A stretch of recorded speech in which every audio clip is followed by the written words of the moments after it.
বিসমিল্লাহির রহমানির রহিম। হে সমস্ত জগতবাসী, আপনাদের সামনে যে আলোচনাটি নিয়ে আজকে হাজির হলাম সেই আলোচনাটি হলো স্বপ্নের ব্যাখ্যা। যেই স্বপ্নের ব্যাখ্যার মধ্যে আল্লাহর রহমত বিতরণ করে থাকে, সেই স্বপ্নের ব্যাখ্যা যদি আমরা বুঝে চলতে পারি ইনশাআল্লাহ আমাদের জীবন ধন্য হয়ে যাবে। তবে আজকে আমি যে কথাটি বলবো ইনশাআল্লাহ অবশ্যই শুনবেন এবং খেয়াল করে শুনবেন, যা শুনলে আমাদের ভবিষ্যতে বাহ্যিক আধ্যাত্মিক রুহানি জগতের এবং সামাজিকভাবে আমাদের যা কিছু জানা দরকার তা আমরা অবশ্যই এখান থেকে জেনে নিতে পারবো। তবে আমাদের এই চ্যানেলটি হলো সামনে বিপদ জানুন, তার মানে স্বপ্নযোগে আল্লাহ সামনের খবর জানিয়ে দেয়। এখন আমরা এটা জানতে চাই না, বুঝতে চাই না, যার ফলে আমরা নিজের বিপদে নিজে পড়ে থাকি। কিন্তু আল্লাহকে দোষারোপ করি, আল্লাহ তুমি আমাদেরকে বিপদ দিলে, আল্লাহ তুমি আমাদেরকে এই সমস্যা ফেললে। কিন্তু আল্লাহ কখনো সমস্যা দেয় না, সমস্যার সমাধানের জন্য আল্লাহ আমাদেরকে এই লাইন গার্ড দিয়ে থাকে। কিন্তু আমরা কখনো এটা বুঝতে চাই না, জানতে চাই না, যার ফলে আজ আমরা এরকম কষ্টে দাবিত হই। তা অবশ্যই খেয়াল করবেন। আজকের আলোচনাটি শুরু করব যে আমানতের টাকা আদায় করতে দেখলে স্বপ্নে আপনি এটা কি বুঝবেন। যে আপনি কারো কাছে আমানত রেখেছিলেন, এখন সে আমানতের টাকা বাহ্যিকভাবে আপনি সেটা পেতে কষ্ট হচ্ছে, নিতে কষ্ট হচ্ছে। তো এখন আপনি সেই আমানতের টাকা তুলতে যাচ্ছেন বা আদায় করতে যাচ্ছেন, এটা স্বপ্নে দেখলে কি বুঝবেন? এটা স্বপ্নে দেখলে বোঝা যাবে যে আত্মীয় স্বজন কর্তৃক উৎপীড়িত হবেন।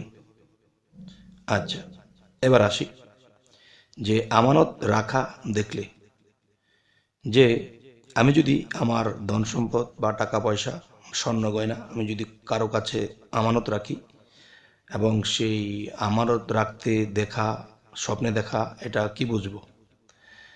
এটা বুঝতে হবে যে আপনি সামনে রোগমুক্ত হবেন। যদি রোগাক্রান্ত হয়ে থাকেন তাহলে আপনি রোগমুক্ত হবেন। এবং যদি আপনি ভালো, শরীর অবস্থা ভালো কিন্তু সামনে রোগ আসার কথা, কিন্তু সেই রোগটা কেটে যাবে, সেই রোগটা আপনাকে পাবে না।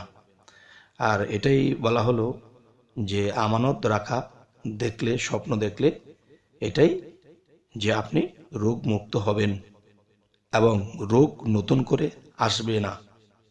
আচ্ছা, তাহলে আজকের আলোচনা এটি। আচ্ছা, আর একটা বিষয় হলো যে আকাশে উঠতে দেখলে আপনি কি বুঝবেন?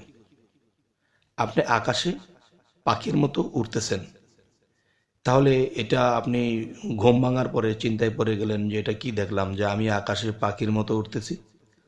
এটা যদি আপনি কখনো দেখেন তাহলে কি হবে? যে সম্মান বৃদ্ধি হবে, সম্মান বৃদ্ধি হবে এবং জ্ঞান বৃদ্ধির উৎকর্ষ, যে সামনে আপনার সম্মান বৃদ্ধি হবে এবং আপনি জ্ঞান বৃদ্ধি লাভ করবেন। এই অর্থ হলো এটা। এবার আসি, আকাশে ঘর বাড়ি করতে দেখলে আপনি কি বুঝবেন? আপনি যদি কখনো দেখতেছেন যে আকাশে ঘর করতেছেন, বাড়ি করতেছেন, একরকম সুন্দর বাড়িঘর হয়ে গেছে, এই বিষয়টি আপনি যদি স্বপ্ন দেখেন তাহলে বাস্তব ব্যাখ্যা কি হবে? এটার ব্যাখ্যা হবে হলো যে আপনার মৃত্যু নিকটবর্তী। যখন আপনি এই ধরনের স্বপ্ন দেখবেন তখন অবশ্যই আল্লাহর কাছে দরখাস্ত করবেন যে হে আল্লাহ, আমরা তো জীবনে একদিন তো মৃত্যুবরণ করতেই হবে, তবে আকাশে যেহেতু ঘরবাড়ি দেখাইয়েছেন, হে আল্লাহ, নিশ্চয়ই আমার মৃত্যুকাল এসে গেছে। এখন যে কয়দিন আপনি আমাদের হায়াত রেখেছেন, এই কয়দিন যেন আপনার ইবাদত করতে পারি, দুনিয়ার লোভ লালসা ছেড়ে দিয়ে আপনার ইবাদত করি এবং মৃত্যুবরণ করতে পারি।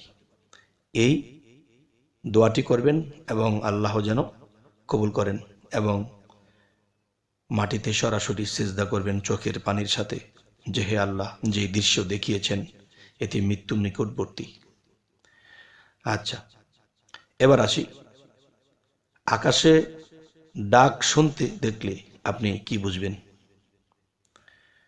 আকাশে ডাক শুনতে পেলে, যদি আপনি স্বপ্নে দেখতেছেন আকাশের ডাক গুম গুম গুম গুম করে আওয়াজ করতেছে, বিভিন্ন ধরনের শব্দ মিশ্রণে, বৃষ্টি শস্য বিভিন্ন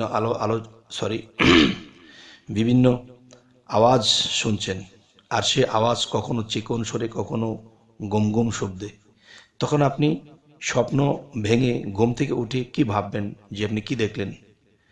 এটার অর্থ হবে যে আপনার জীবনে শান্তি লাভ হবে। সুবহানাল্লাহ, আলহামদুলিল্লাহ। এই শান্তি পেয়ে আমরা কখনো যেন আল্লাহকে না ভুলে যাই, যেন আল্লাহর জিকির করি, আল্লাহর ইবাদত করি, আল্লাহর আইন মেনে চলার চেষ্টা করব। তো এভাবে যদি আমরা চলি, ইনশাল্লাহ আমাদের সামনের জীবন খুব সুন্দর হবে, এবং মৃত্যুর পরে এবং মৃত্যুর আগে আমাদের জীবন খুব সুন্দর হবে। আচ্ছা, এখন যেই আলোচনাটি করব সেটি হলো, দেখুন, আকাশ পূজা হতে দেখলে, আকাশ পূজা হতে দেখলে আপনি এটা কি বুঝবেন স্বপ্নযোগে? যে আকাশের পূজা করা হচ্ছে, এখন আপনি এটা স্বপ্ন দেখেছেন, এখন এর ব্যাখ্যা কি করবেন? এর ব্যাখ্যা হলো, দেখুন, যে শিরক কুফরি বেড়ে যাবে।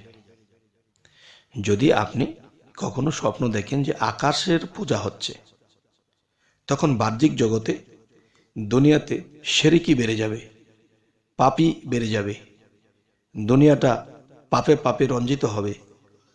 এবং সেই পাপ শুধু মানুষের পাপ বললেই হবে না, আপনি যেহেতু দেখেছেন তাহলে আপনার দ্বারা কোনো পাপ হতে পারে, আপনি আল্লাহর সাথে কোনো কিছু শিরক করতে পারেন।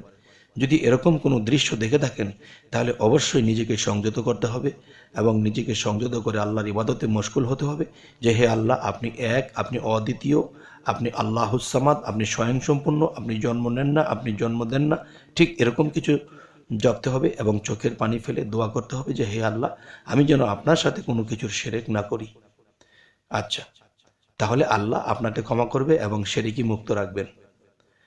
আচ্ছা, এবার আসি যে খুব উজ্জ্বল দেখলে আকাশ, আপনি যদি আকাশটাকে খুব উজ্জ্বল দেখেন স্বপ্নে, তাহলে আপনি বাস্তব ঘুম থেকে উঠে ভাবছেন যে হাই কি দেখলাম, আকাশ এত উজ্জ্বল, তো কি বুঝবেন?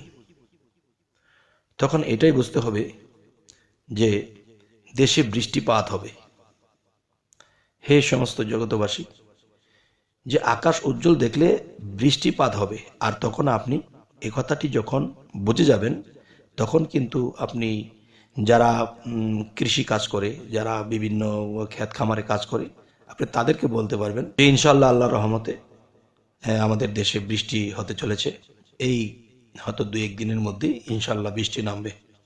আর 2-1 দিনের মধ্যে এই বৃষ্টিটা নামবে, কি দেখে বলবেন, কি বুঝে বলবেন? যে একদিকে দেখলেন যে আকাশ খুব আলোকিত, তখন বুঝলেন বৃষ্টি হবে, কিন্তু কবে হবে? যদি আপনি সকালে ঘুম থেকে ওঠার আগে দেখেন তাহলে আজকালের মধ্যে বৃষ্টি হবে। যদি আপনি 3টায় বা 2টায় দেখেন তাহলে হয়তো 4-5 দিন পরে হবে। যদি দেখেন যে 12টা, 12:30, 1টার দিকে দেখেছেন তাহলে 5-7 দিন পরে বৃষ্টি হবে। আচ্ছা, তাহলে এবার আসবো যে আকাশের দরজা খোলা দেখলে কি বুঝবেন? যে আপনি স্বপ্নযুগে দেখতেছেন আকাশের, মহাকাশের বিরাট দরজা খোলা। এই দরজা খোলা দেখলে আপনি কি বুঝবেন? এই দরজাটি খোলা দেখলে আপনি এটাই বুঝবেন যে আল্লাহর কাছে এই মুহূর্তে যেই দোয়া করা হবে সেই দোয়াই কবুল হবে। সুবহানাল্লাহ, আলহামদুলিল্লাহ। এই মুহূর্তে যেই দোয়া করা হবে সেই দোয়াটি কবুল হয়ে যাবে। তাই আমি বলবো, হে সমস্ত জগতবাসী, আল্লাহ আমাদেরকে স্বপ্নের মাধ্যমে অনেক কিছু বোঝার, অনেক কিছু জানার তৌফিক রেখেছে, কিন্তু আমরা করি না। অবশ্যই আমরা চেষ্টা করব স্বপ্নের ব্যাখ্যা বুঝে চলার জন্য। বিশেষ করে আমাদের এই চ্যানেলটি স্বপ্নের ব্যাখ্যার জন্যই। অবশ্যই জীবনের অনেক কিছু জানতে, অনেক কিছু বুঝতে আমাদের এই চ্যানেলটির দিকে আপনারা খেয়াল রাখবেন, চোখ রাখবেন। চ্যানেলটির নাম সামনে বিপদ জানুন। সামনে বিপদ হোক, সুপদ হোক, যেই পথই হোক, আমরা অবশ্যই জানতে পারবো ইনশাল্লাহ, আল্লাহর রহমত। তবে অবশ্যই আমাদের সাথেই থাকবেন, যাতে করে আপনারা চ্যানেলটিকে সাবস্ক্রাইব করে নিতে পারেন এবং ভিডিও ছাড়া মাত্র যেন আপনাদের কাছে পৌঁছে যায়। তো সকলে ভালো থাকবেন। আল্লাহ হাফিজ।